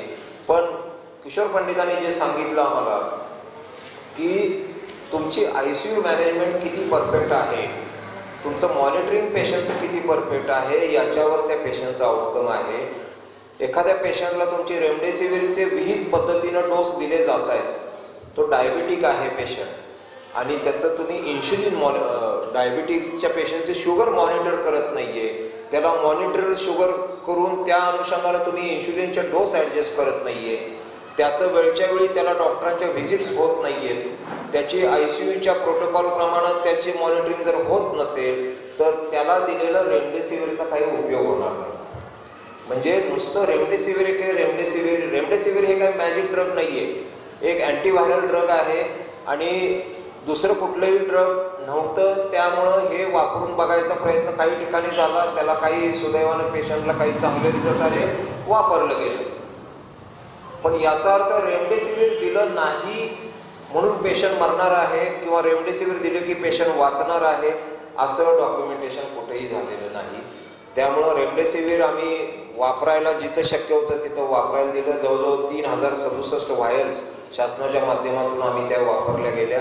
याशिवाय प्रायव्हेट लेवलला काही रेमडेसिवीर अवेल करून परचेस करून त्यांनी सुद्धा त्या वापरल्या गेलेल्या आहेत. सर, लसीकरणाचं प्राधान्यक्रम कसा राहणार आहे? म्हणजे कोणत्या वयोगटाच्या लोकांना तुम्ही पहिल्यांदा ती लस टोचणार आहे आणि काय राहणार आहे? लसीकरणासाठी आता आपण पहिल्या टप्प्यामध्ये हेल्थ केअर वर्कर घेतलेले आहेत. याच्यामध्ये सगळे डॉक्टर्स, त्यांच्यात काम करणाऱ्या सगळ्या नर्सेस, त्यांच्यात काम करणारे सगळे लॅबोरेटरी टेक्निशियन्स, एक्सरे टेक्निशियन्स, त्यांच्या दवाखान्यात काम करणारे पॅरामेडिकल वर्कर्स, म्हणजे त्यांचं क्लेरिकल हॉस्पिटलचं काम करणारी व्यक्तीसुद्धा आम्ही त्याच्यामध्ये हेल्थ केअर वर्कर धरलेली आहे. त्यांचा ॲम्ब्युलन्सचा ड्रायव्हरसुद्धा धरलेला आहे. सुरुवातीच्या टप्प्यामध्ये माननीय प्रधान सचिव व्यास सरांचा जो VC झाली त्याच्यात त्यांनी सांगितले की बॉम्बे नर्सिंग होम ॲक्ट खाली जी रुग्णालय रजिस्टर आहेत त्यांचीच लोकांची नावं घ्या. पण मधल्या कालावधीमध्ये लगेच 1-2-3 दिवसांनी दुसरं पत्र आलं शासनाचं की जनरल प्रॅक्टिस करणारे खेड्यापाड्यामध्ये किंवा आपल्या सांगलीसारख्या ठिकाणी गल्लीबोळामध्ये सुद्धा जे प्रॅक्टिस चालू आहे त्यांना सुद्धा घ्या. महापालिके स्तरावर त्याचं आम्ही IMAची एक मीटिंग IMA हॉलला मिरजेला घेतली होती. त्याला उपायुक्त आणि त्यांचे वैद्यकीय अधिकारी होते की जेणेकरून जास्तीत जास्त डॉक्टर्स आणि त्यांच्या लोकांनी याच्यामध्ये एनरोल व्हावं. साधारण आज तागायत आमच्याकडे 20-21 हजार एनरोलमेंट झालेली आहे दोन्ही मिळून. तर ही आमच्या दृष्टीनं थोडा आकडा कमी आहे. तो वाढवण्यासाठी आम्ही प्रयत्न करत आहोत. आज एक प्रेस नोट आपली आलेली असेल, परवाच्या एका वृत्तपत्रामध्ये दुसऱ्या विषयावर मी काही बोललो होतो, त्यात त्यांनी तो विषय घातलेला आहे की सक्षम प्राधिकाऱ्यांना आपली नावं कळवा म्हणून. आणि दुसऱ्या टप्प्यामध्ये आपण फ्रंटलाईन बाकीचे डिपार्टमेंट म्हणजे ह्याच्यामध्ये प्राधान्यानं पोलीस, होमगार्ड्स, महसूल खात्यातले काही जे पुढच्या स्तरावर येणार आहेत ते. तिसऱ्या टप्प्यामध्ये आम्ही कोमॉर्बिड लोकांना घेणार आहोत. कोमॉर्बिड म्हणजे अबोव 50 आणि ज्यांना डायबिटीस, हायपरटेन्शन किंवा इतर आजार आहेत असे. आणि चौथ्या टप्प्यामध्ये सर्व पॉप्युलेशन आपली कव्हर होईल. पण तोपर्यंत आपण पहिल्या टप्प्यामध्ये आपण रजिस्ट्रेशन आपण करत आहोत, दुसऱ्या टप्प्याला पण आपण रजिस्ट्रेशन करू. पण तिसऱ्या आणि चौथ्या टप्प्यामध्ये सेल्फ रजिस्ट्रेशनची फॅसिलिटी उपलब्ध होईल. म्हणजे तुम्ही सुद्धा तुमच्या मोबाईलवरनं तुमचं रजिस्ट्रेशन करू शकता. साधारण सगळं वॅक्सिनेशन व्हायला काय तारीख येईल?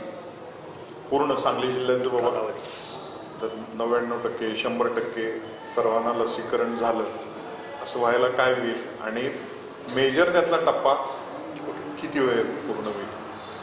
नाही, व्हॅक्सिनेशन हे आहे, हे याच्यामध्ये अजून आम्हाला सुद्धा काही गोष्टींची क्लॅरिफिकेशन नाही आहेत. म्हणजे हे वॅक्सिन आता आहे ते आपलं इंजेक्टेबल आहे एवढं माहीत आहे. त्यानंतर त्या व्हॅक्सिनेशनची मुळे येणारी प्रतिकारशक्ती किती दिवस राहील याची सायंटिफिक अजून आमच्यापर्यंत कुठलेही सर्क्युलर आलेलं नाही. आता हे साधारण मला वाटते की 1 वर्षभर हा कार्यक्रम चालेल. आणि ह्या 4 कंपन्या आहेत, त्यातली चांगली वाईट आपल्या जिल्ह्याच्या दृष्टीने योग्य, आपल्या हवामान आणि आपल्या इथला जो काय व्हायरस सापडला नाही, ह्याला आपली जी टास्क फोर्स आहे स्टेटची ते त्याचा निर्णय घेतात. गव्हर्नमेंट ऑफ इंडिया ह्याच्यामध्ये health and family welfare ministry आहे, त्यांचा वेगळा सेल आहे त्याच्यासाठी. आणि त्यांनी प्रमाणित केलेली लस आपल्याकडे येणार, तेव्हा आपल्याकडं आपलं काम फक्त आपल्याकडं आलेली लस देते एवढंच राहील. तुम्ही मगाशी सांगितलं की काही अजून वैद्यकीय गोष्टीत आपण होऊन सहकार्य किंवा हॉस्पिटलचा दर्जा किंवा ICUचा दर्जा याच्याबाबत तपासणी व्हायला पाहिजे आणि IMNs पुढाकार घेतला पाहिजे. तसा या कोविडच्या सगळ्या काळात म्हणजे काही पेशंटना खाजगी म्हणजे हे झालं नाही, उपलब्ध खाजगीत जावं लागलं आणि खूप त्यांची लूट झाली अशा पण मीडियाकडे आणि लोकांच्या तक्रार झाल्या. अगदी आपण जाहीरपणे जर बघायचं तर CT स्कॅनला सुरुवातीला 6,000 रुपये घेत होते आणि शेवटी 1,500 रुपये किंवा 2,000 वगैरे असं झालं. तसंच त्या तपासण्या आहेत त्याच्या संदर्भातही सुरुवातीला खूप लूट झाली आणि मग परत 600 रुपये 500 रुपये असं खाली आले. तर याच्या संदर्भात शासनाचा काय धोरण राहील आणि आपल्याकडे या दोन्ही गोष्टीसाठी पुरेशी यंत्रणा उपलब्ध व्हायला. म्हणजे आता सिव्हिलला आहे CT स्कॅन आणि मिरजेला वगैरे आहे, तिथेही तुमची तपासणीची यंत्रणा आहे.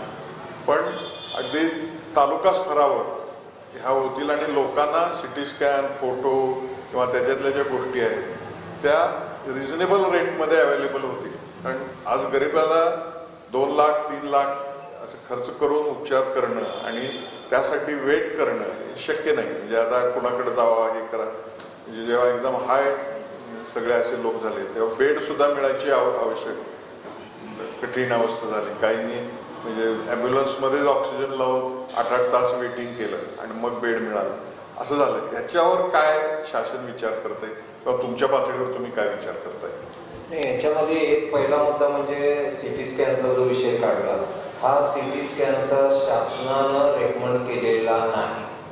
म्हणजे CT स्कॅन करा आणि मग त्या अनुषंगानं ट्रीटमेंट घ्या असं शासन कधी म्हणत नाही.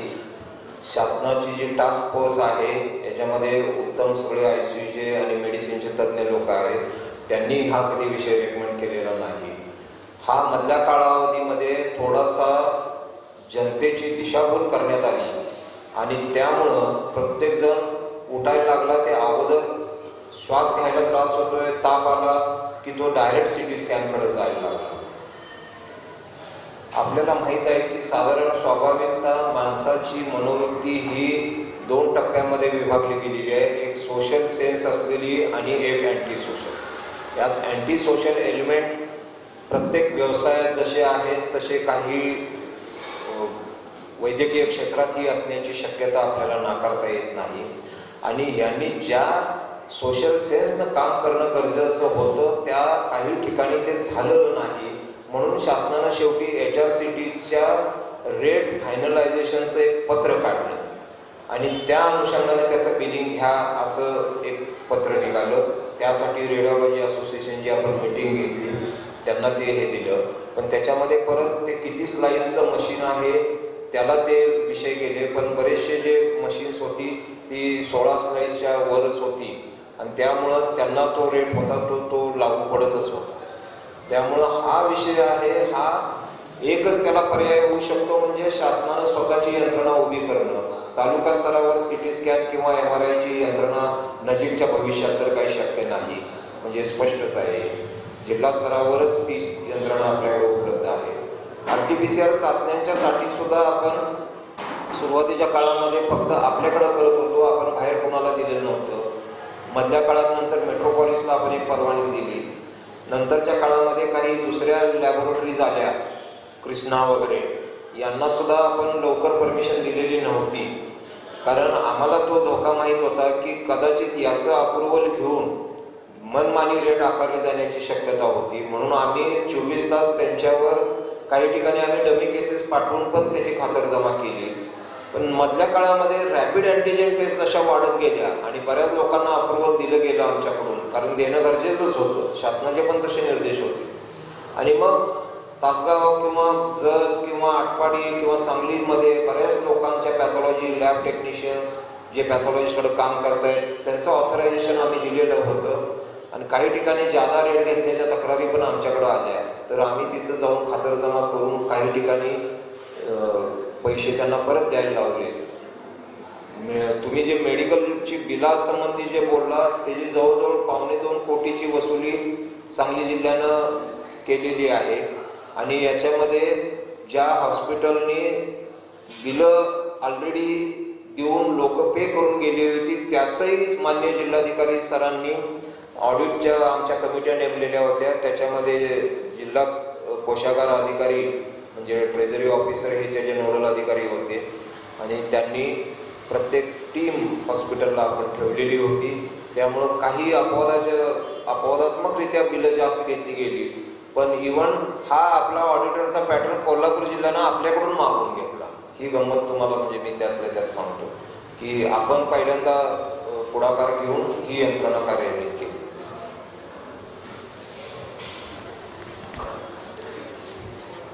सर, गेली 9 महिने आपण कोरोनाशी, तुम्हाला 9 महिन्यात मागं वळून पाहताना कडू वाईट अनुभव आले, काही धमकी आल्या.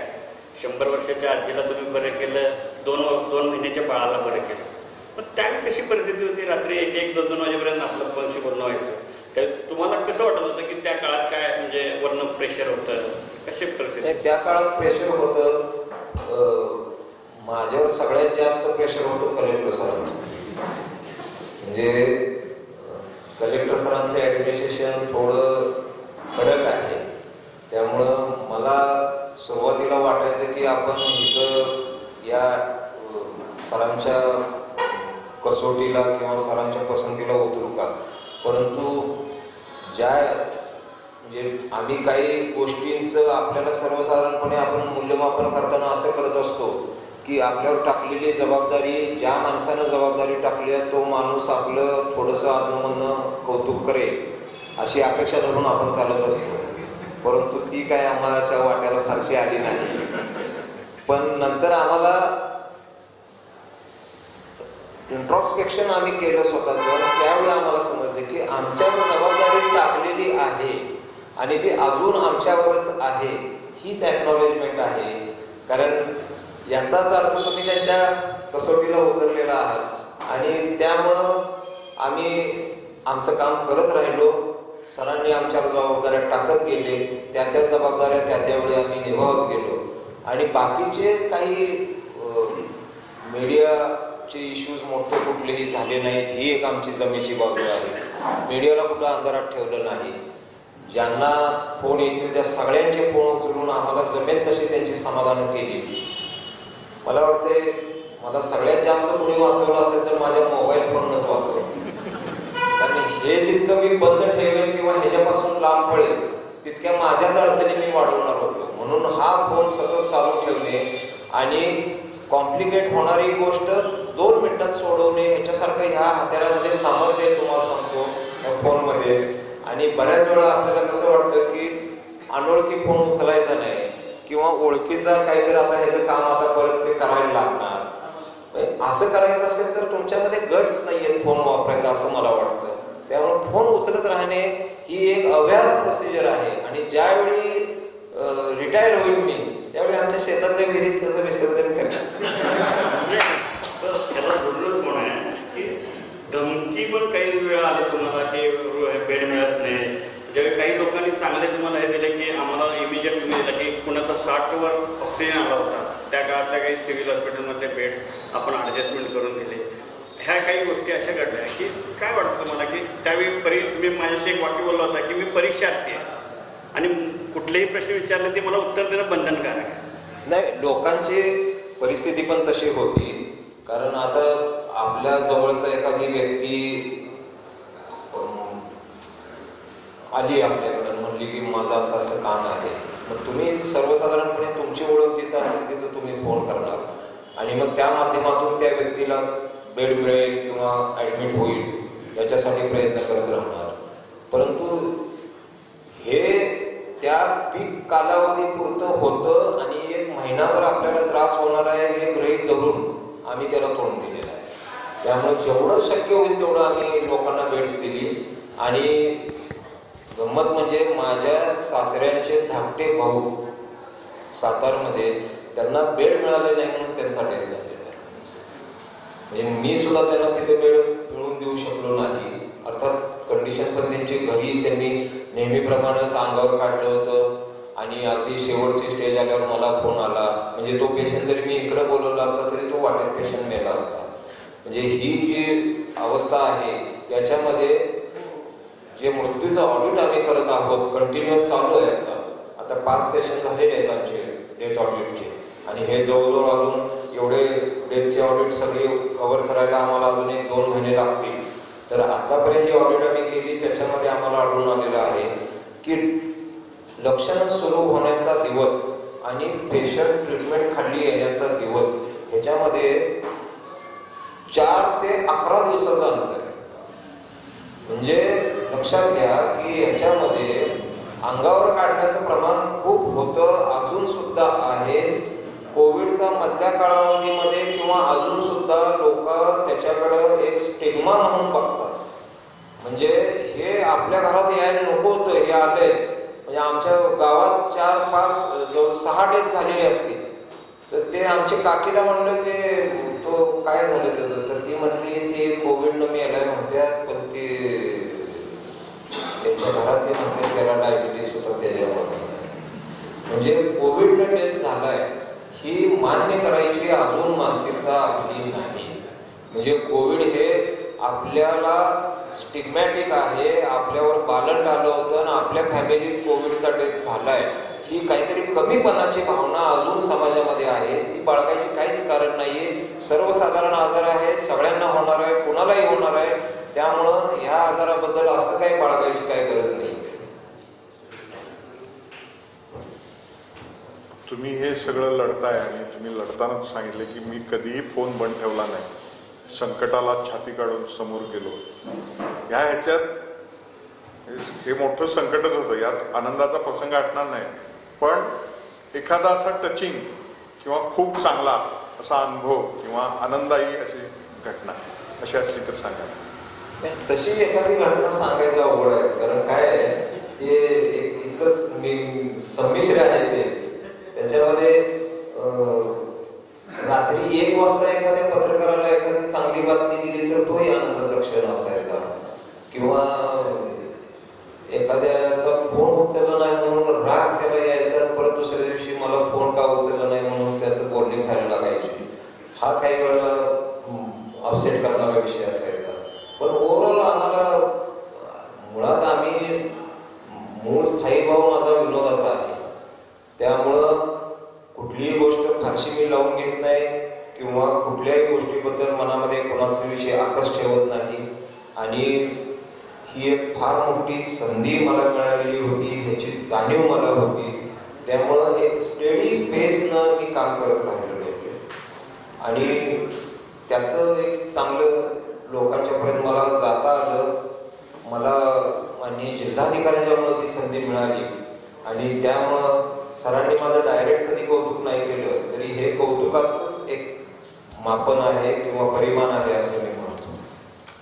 दुसरा आणखी असा एक प्रश्न आहे की खाजगी रुग्णालयात अनेक माणसं अजूनही जातात, तर साधारण याच्यावर उपचाराला 10 दिवसाचा काय खर्च अपेक्षित आहे? नाही, एनएचएससी प्रमाणे आपल्याकडे आहे जास्तीत जास्त 1.5 लाख रुपयापर्यंत तुमचा जाईल आणि त्यात सुद्धा तुम्हाला व्हेंटिलेटर, ICU मॅनेजमेंट या गोष्टी ज्या आहेत त्या धरून सगळं मिळून धरलं तरी, पण याच्यामध्ये औषधं काही जी आहेत त्या औषधाचं अजून स्टँडर्डायझेशन नाही. हाय एंड इन्व्हेस्टिगेशन्स आहेत ती त्याच्यामध्ये इन्क्लुडेड नाही. पण जी गोष्टी तुमच्या 31 डिसेंबरला मागच्या वर्षाला रॅक रेटला तुमच्या ज्या किमती होत्या त्याप्रमाणे तुम्ही त्याचे दर लावायचे आहेत, त्याच्यामध्ये 10% ॲड करून. आणि बाहेरची जी खरेदी औषधांची आहे ती तुमच्या हॉस्पिटलच्या डिस्पेन्सरीनं दिली असेल तर प्रॉक्युरमेंट कॉस्टच्या 10% जादा वाढवून द्यायची आहे. त्यामुळं 8 लाख, 9 लाख, 7 लाख, 5 लाख, 4 लाख ही आवाजवी बिलं आहेत. या बाबतीत काही प्रश्नच नाहीये. परंतु शेवटी काही पेशंट 24 दिवस ICU मध्ये होते आणि त्यांना व्हेंटिलेटरी सपोर्ट द्यावा लागला, त्यांना काही विशेष ट्रीटमेंट द्यावी लागली. त्या ठिकाणी त्या हॉस्पिटलच्या अनुषंगानं बिलं जादा होणं आपल्या भीत ह्याच्यापेक्षा हे काही वेळेला मान्य करावं लागतं, पण ते सरसकट नाही पाहिजे.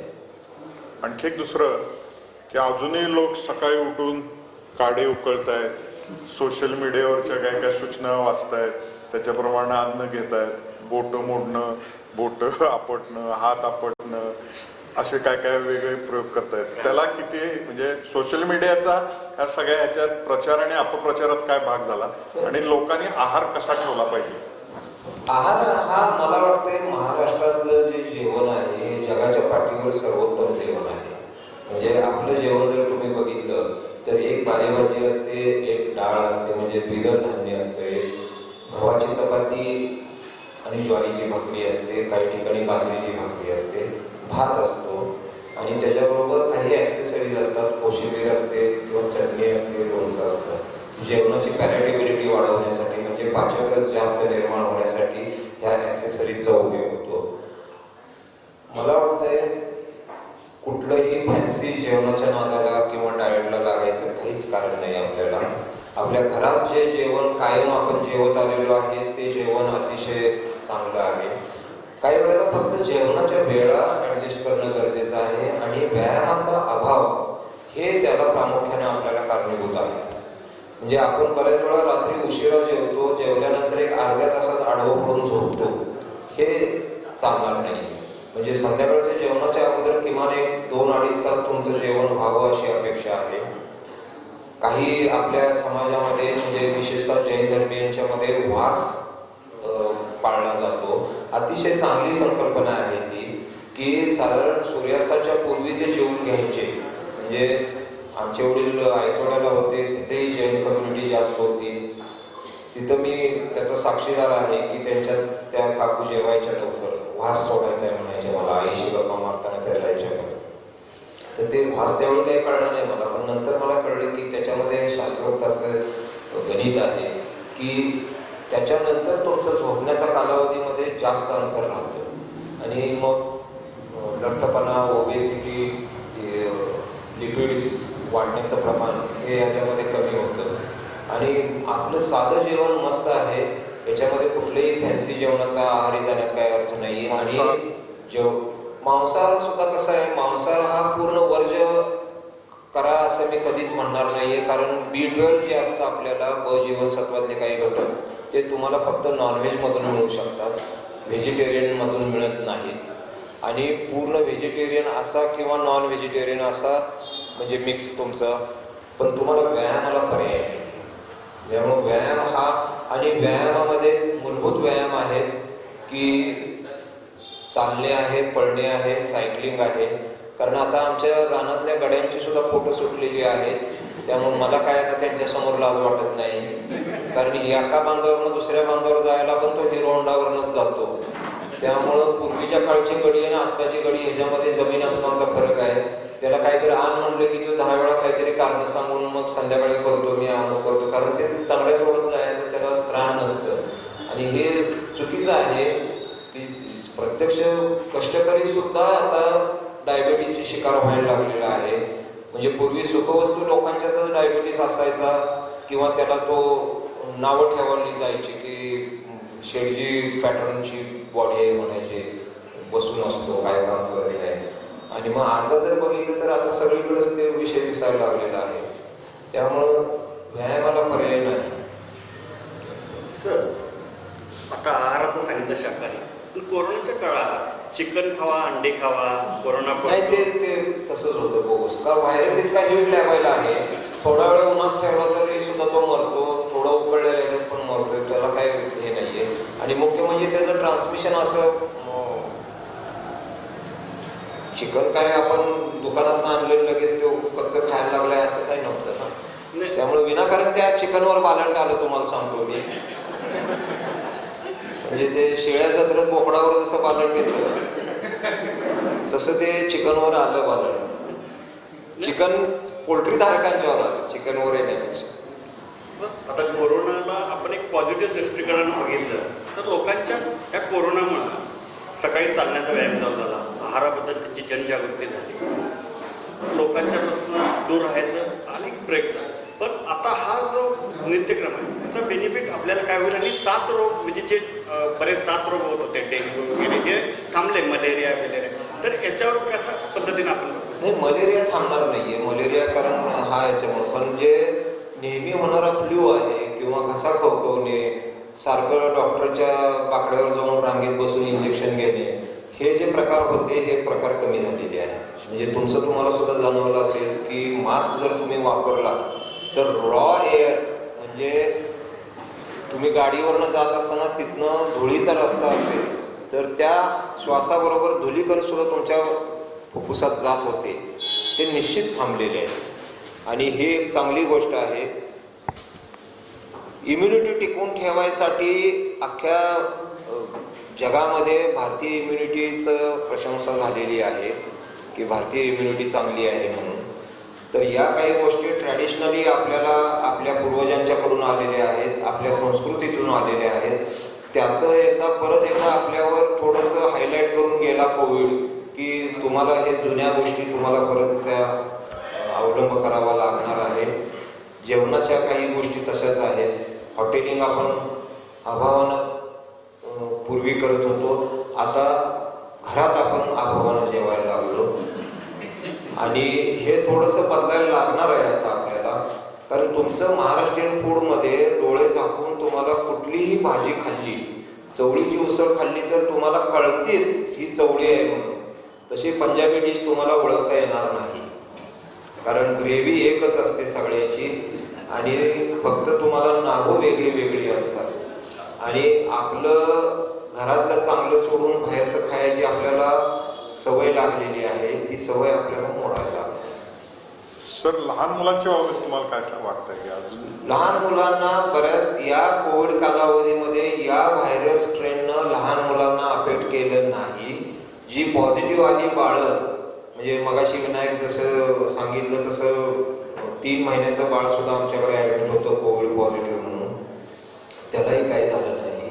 परंतु थोडंसं पिडियाट्रिक एज ग्रुपमध्ये एक नवीन असं थोडंसं आढळून येते की जी पॉझिटिव्ह झालेली लहान मुलं आहेत त्यांना परत जर त्या व्हायरसचं इन्फेक्शन झालं, म्हणजे तोच व्हायरस परत जर त्यांच्यात गेला तर त्यांची जी प्रतिकारशक्तीची जी यंत्रणा शरीरातली इम्युन सिस्टीम आहे ती थोडीशी त्याला विचित्र पद्धतीनं रिॲक्ट करते. त्यामुळं त्या बालकाला त्रास होऊ शकतो. परंतु हे सध्या प्राथमिक अवस्थेतले काही निष्कर्ष आहेत, काही पिडियाट्रिशियनला तसं आढळून आलेलं आहे. पण ओव्हरऑल आत्ताचा स्ट्रेनमुळं लहान मुलांना काही फारसा त्रास झालेला नाही. आता अनलॉक झालेलं आहे सगळं, तरी पण महाराष्ट्रात आता साधारण 10,000 ग्रामपंचायतीच्या निवडणुका आहेत. आणि 31 डिसेंबर आहे. या सगळ्या पार्श्वभूमीवर तुम्ही लोकांना काय अपील कराल? लोकांना अपील गेले मार्चपासून मी करतोय. दिवाळीच्या आधी पण केलं होतं, गणपतीच्या आधी पण केलं होतं. पण अपील कितपत स्वीकारायचं हे त्या व्यक्तीवर अवलंबून असतं.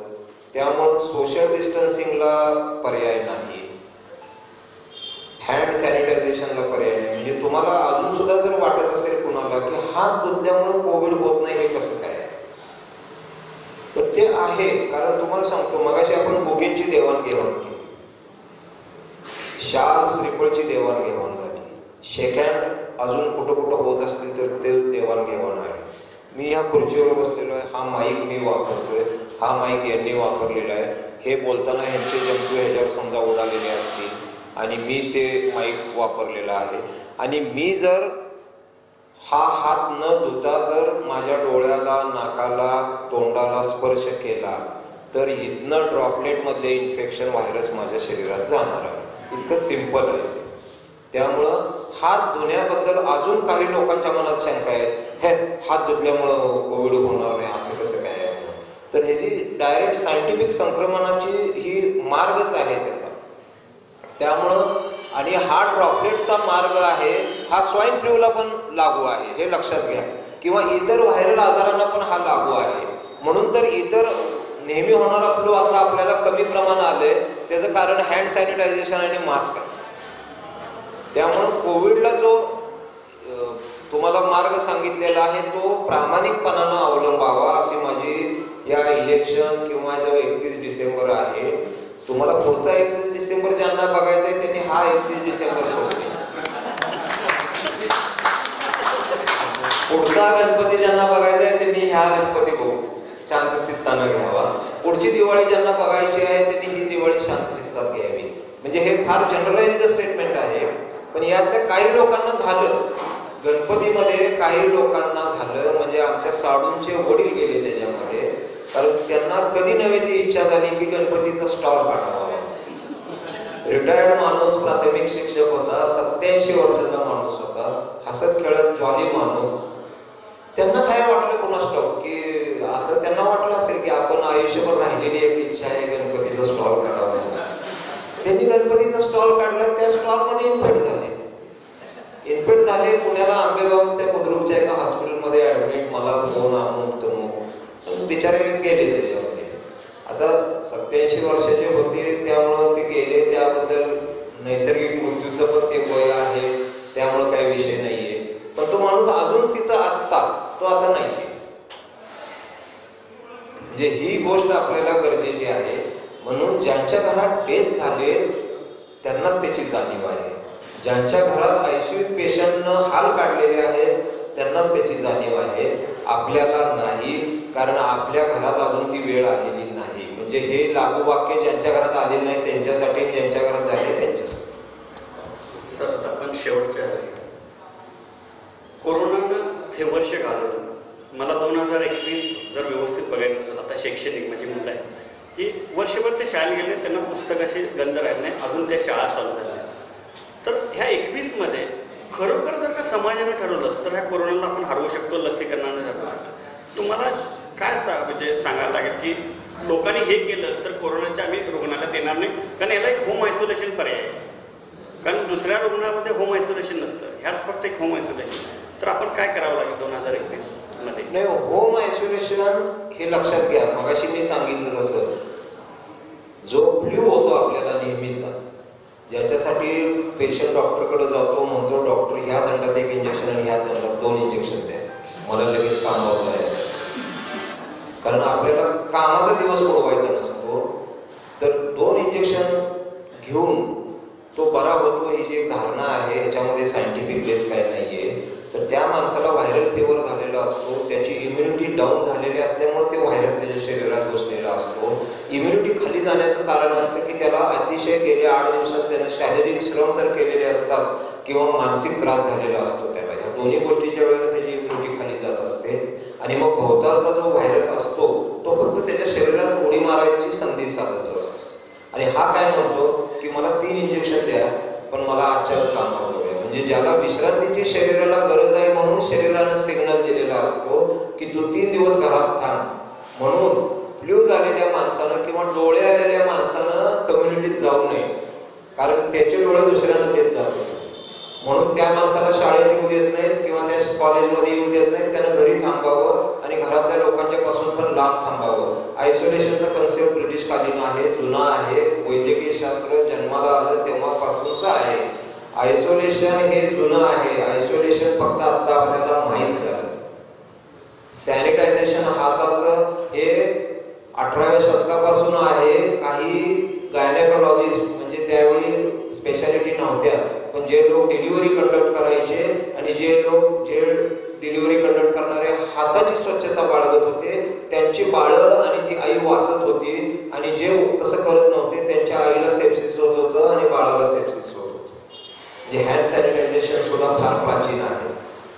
मास्क आपला जो आहे हा मास्क हा कदाचित आत्ताचा आला असेल, पण तरी सुद्धा आपण रुमाल बांधण्याची प्रक्रिया पूर्वी होतीच तोंडाला वगैरे. तर ह्या दोन हँड सॅनिटायझेशन आयसोलेशन ह्या संक्रमण किंवा इन्फेक्टिव्ह संसर्गजन्य आजारासाठीच्या मूलभूत संकल्पना आहेत. त्यामुळं आता सुद्धा शाळेत मुलांनी जरी गेलं तरी सुद्धा सोशल डिस्टन्सिंगला पर्याय नाही, त्याच्यावर मार्ग काढावा लागणार आहे. हँड सॅनिटायझेशन आपण दारात बाटली ठेवली, सगळ्यांची हँड सॅनिटाईज होती, पण एकत्र जेवायला बसणे सगळ्यात घातक आहे. आतापर्यंतचे जे कम्युनिटीमध्ये आम्हाला आढळलेले आहे, नंतरच्या काळात बँकेमध्ये जे एकत्र जेवायला बसले, शाळेत किंवा एखाद्या संस्थेमध्ये एकत्र जेवायला बसले, तिथं इन्फेक्शनचे चान्सेस खूप आहेत. त्यामुळं ऑनलाईन जरी पूर्ण सक्षमपणे पर्याय होत नसला तरी पार्शियली ऑनलाईन आणि पार्शियली फिजिकल असा काहीतरी मार्ग काढावा लागणार आहे. 1 दिवस आड शाळा हा पर्याय त्याच्यासाठी सध्या निवडलेला आहे. बघूया काय काय होतं ते. सर, कोरोनानं आपल्याला बरंचसं शिकवलं. कोरोनाची अगदी दिलखुलासपणे आपण मुलाखत दिली, म्हणजे कुठलीही भेदभाव न ठेवता त्याबद्दल तरुण भारतच्या वतीने आम्ही आभार मानतो. आणि जाता एक तुमचं शेवटचं जे स्वप्न आहे की तुम्ही रिटायर व्हायच्या आधी आपल्या जिल्ह्याला 200 बेडचं एक हॉस्पिटल मंजूर करून आणणार, त्याच्याबद्दल फक्त सांगा. आणि आता विषय काढला बरं झालं. MCH विंग मी NHM मधनं मंजूर करून आणलेलं आहे, त्याचं बांधकाम चालू होईल. आता जवळजवळ 55 कोटी रुपयाची ती बिल्डिंग होईल. MCH विंग ती आपलं आत्ताचं सिव्हिल हॉस्पिटलच्या कॅम्पसमध्येच त्याचे पैसे पण पडलेले आहेत. त्याचं बांधकाम राष्ट्रीय आरोग्य अभियानातून होईल. आणि दुसरी 200 बेडचा हॉस्पिटलमध्ये मी 100 बेडचा प्रस्ताव पाठवला होता. दिल्लीवरून मला कालच म्हणजे योगायोग बघा, कालच त्यांनी सांगितलं की तुम्ही हा 200 बेडचा पाठवा म्हणून. मग मी 200 बेडचा प्रस्ताव पाठवलेला आहे. महिला रुग्णालय 100 बेडचं. मग हे सगळे प्रश्न मार्गी लागले तर 100 बेडची MCH विंग, 100 बेडची महिला रुग्णालय आणि 200 बेडचं जनरल हॉस्पिटल, अशी 400 बेडची तजवीज करायची माझी इच्छा आहे. धन्यवाद सर. धन्यवाद. झालेला आणि सुंदर शब्दामध्ये सविस्तर